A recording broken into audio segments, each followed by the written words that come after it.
right, with more on the visit, I want to bring in CTV's royal commentator, Afua Hagan. Afua, good morning. Nice to see you.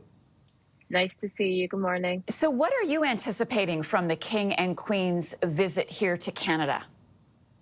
Well, it's a really important visit. I mean, timing is absolutely everything. The King probably expected to be in Canada last year, but because of his cancer diagnosis, that wasn't possible. And so the opportunity has arisen for him to be there this year and at this time, where under threats from a US neighbor, from President Trump in the United States to make Canada the 51st state. This is the prime opportunity for King Charles to remind and reaffirm Canada's sovereignty, remind everyone that he is the head of state of Canada, and him, alongside the people, will have the final say on whether Canada becomes a 51st state, which of course it won't. And so it's all about King Charles III reaffirming Canada's position, but also reaffirming his position on the global stage. He wasn't able to do that in the first proper year of his monarchy because of ill health. So now is the time for him to be able to do that. So is the King then wading into some sort of risky, potentially political waters here, Afua? Well, the King definitely is in more political waters than he's been probably for his whole life, you know, and he is walking this tightrope as diplomat-in-chief. We've seen him meeting with President Zelensky in Sandringham. We've seen him meeting with Justin Trudeau, Prime Minister Justin Trudeau, just before he stepped down as well. And he has extended that invitation to President Donald Trump for an unprecedented second state visit.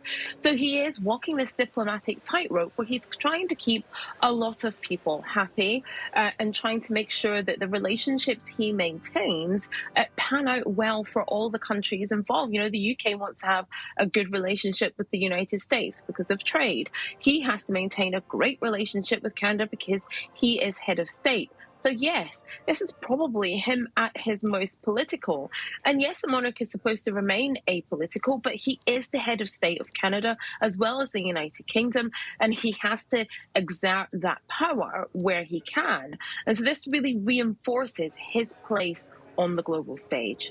And Mark Carney, of course, as the former governor of the Bank of England, has a relationship that dates back a bit with Charles. So do you think that played into Charles' decision to accept the offer to come here to Canada? As you mentioned, he still has some health challenges. This really seems to underscore his commitment to duty.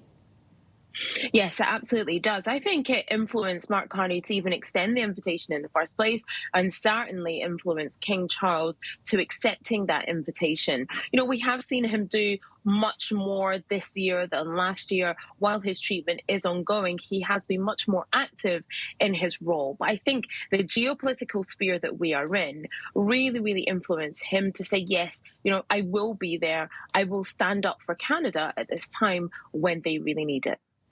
Afua, great to have you with us this morning. Afua Hagan is our CTV royal commentator.